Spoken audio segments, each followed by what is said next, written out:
The Vatican's financial corruption trial continues in Rome, and Pope Francis is heckled at his Wednesday audience. He also made some provocative comments about who's included in the communion of saints. With me to discuss these stories and many more is Associate Editor of the Spectator UK and host of the Holy Smoke podcast. Damian Thompson joins us from London. Damian, I want to start with this ongoing financial corruption trial at the Vatican.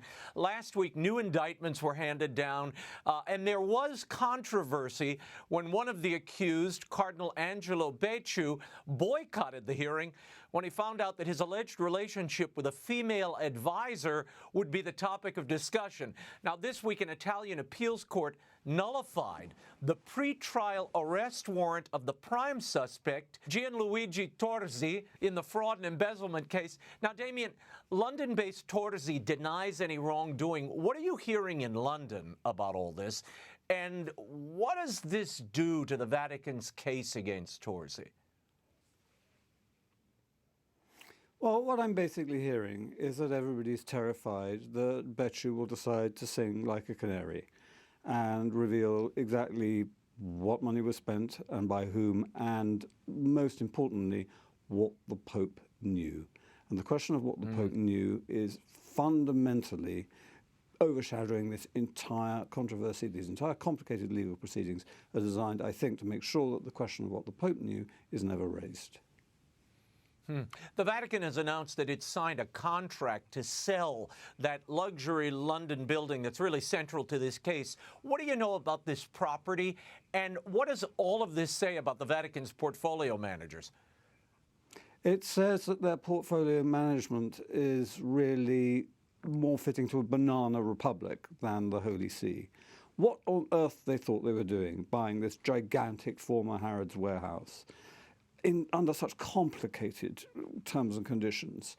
How they thought they were going to turn that into a massive lasting profit, I don't know. As it is, they've lost a fortune on it, and at a time when the Vatican's looming pensions crisis threatens to impoverish priests all over the world.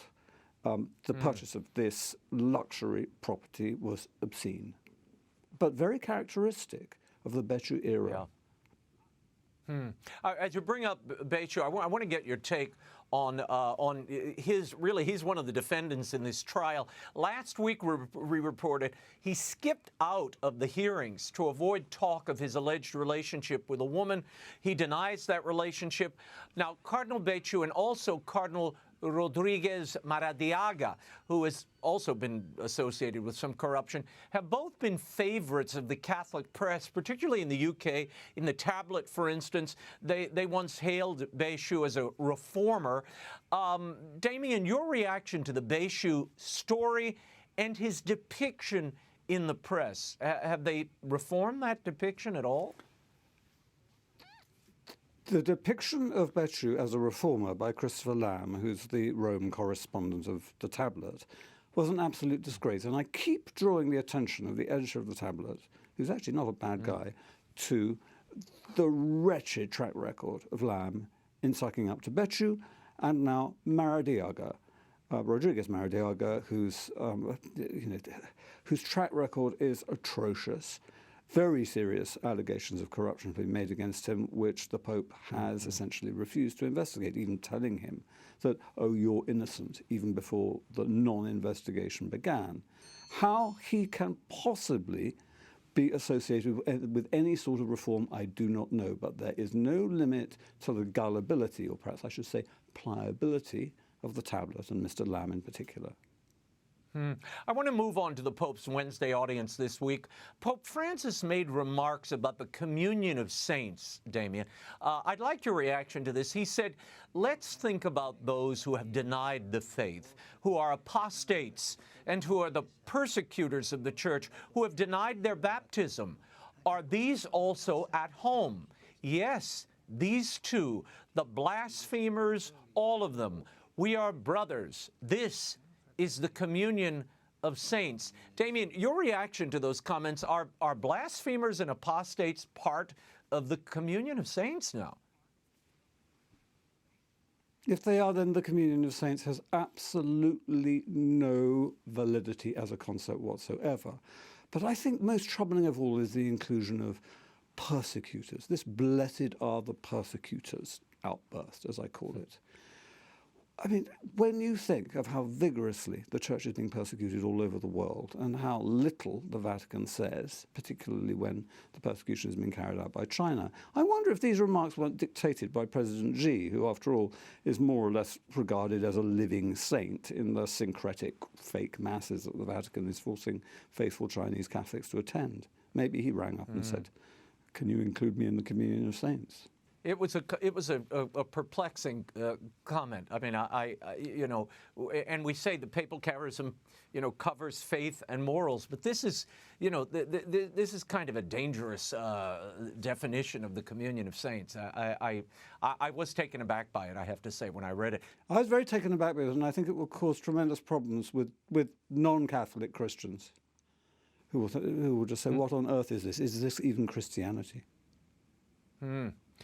There was a disturbing moment during that Wednesday audience when a man in the crowd began shouting as the Holy Father spoke. You can hear him in the background here yelling, "God rejects you, Father. You are not a king. This is not the Church of God," end quote. Pope Francis commented directly about the incident, saying, a few minutes ago we heard a man who was screaming, shouting, who had some kind of problem. I don't know if it was psychological or physical or spiritual, but he's a brother of ours who has a problem. I would like to end by praying for him, for our brother who is suffering, poor man, because if he was shouting, it is because he is suffering. Damian, your reaction to the Pope's response and that outburst? Who knows? The guy may have been psychologically disturbed, but the Pope's instant reaction is, if you criticize me, then, well, he slapped down that poor woman in St. Peter's Square, literally, physically. You must be mad. And I don't know if the guy was reacting to or knew in advance of what the Pope was about to say about, blessed are the persecutors. But I think the man had a point, don't you? Yeah. Well, he apparently has a history of yelling out at churches around Rome. I read in some of the reportage, but we'll see what the story is there. I want to move on to something I think far more consequential regarding this Synod on Synodality. Cardinal Jean-Claude Hollerich, the Relator General of the Synod, we should say, gave an interview to a German publication demonstrating support for female deaconesses and ordaining married men as priests. He said, "I would have nothing against it, but reforms need a stable foundation. If the Pope were now to allow viri probati, the priestly ordination of mature married men and deaconesses, the danger of schism would be great." Now, this is the Archbishop of Luxembourg, again, a synod official. Are you worried that this synod could be used to advance a progressive agenda on things like this, ordaining married men and deaconesses?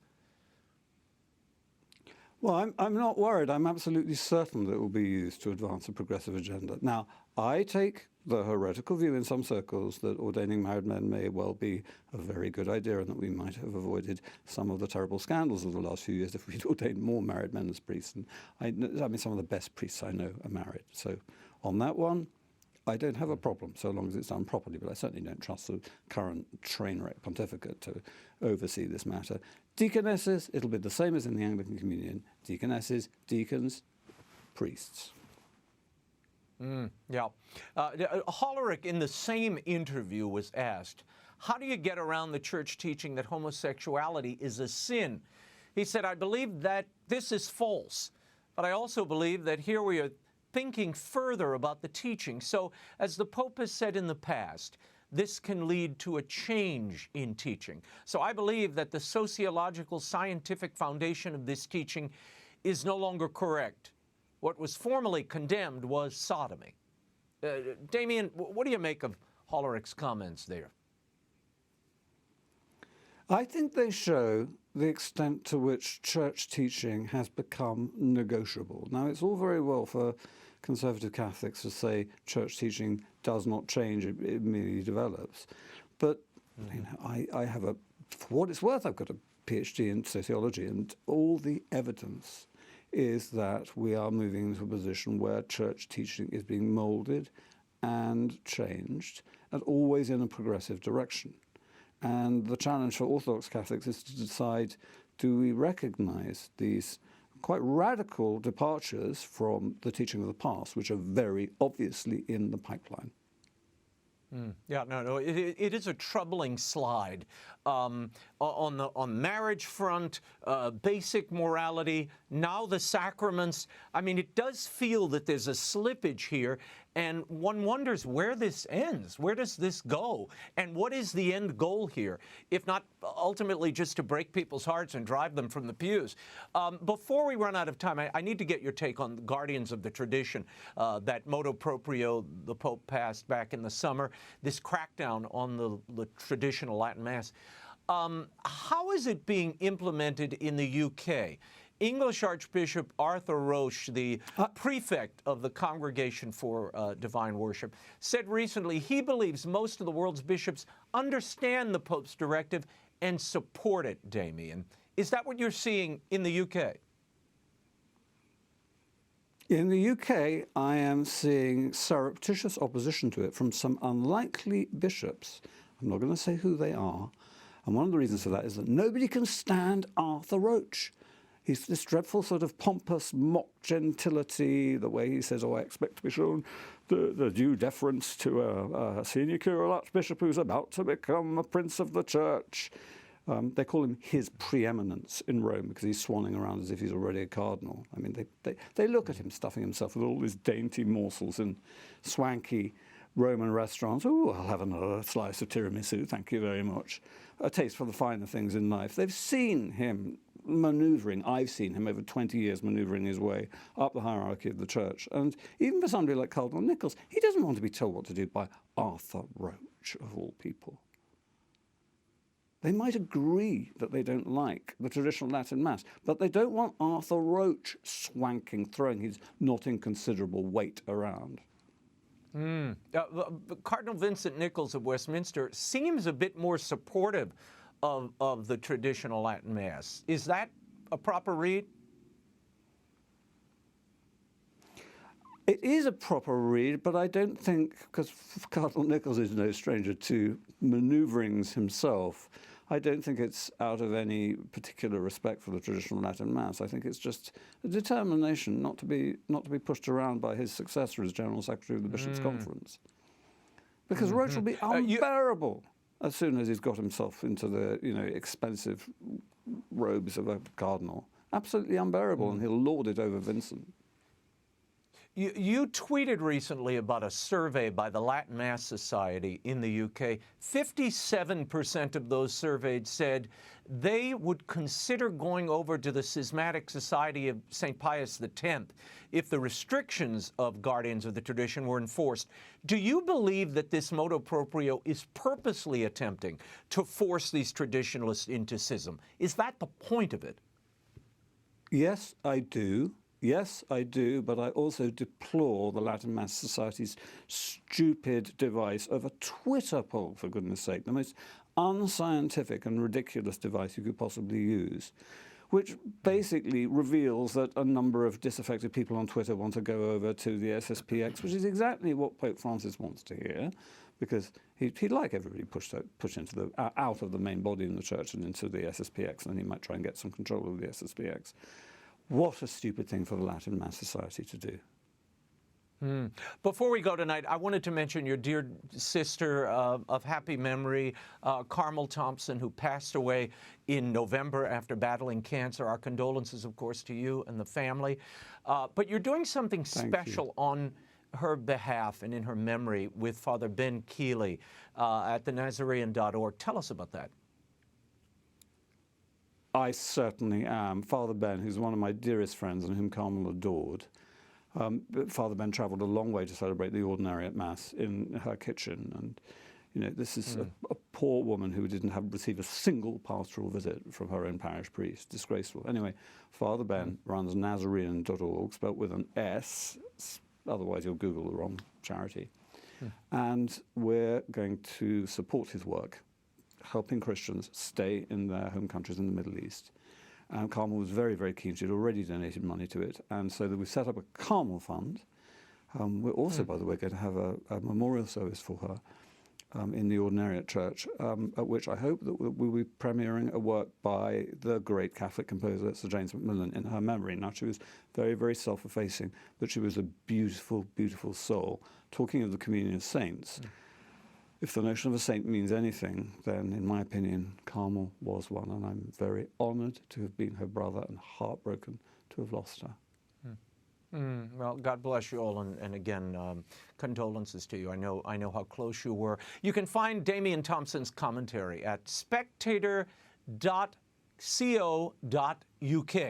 and follow him on Twitter at Holy Smoke. And if you'd like to support Nazarene.org and the persecuted Christians of the Middle East on behalf of Carmel Thompson, you can visit Nazarene.org. Thank you, Damian.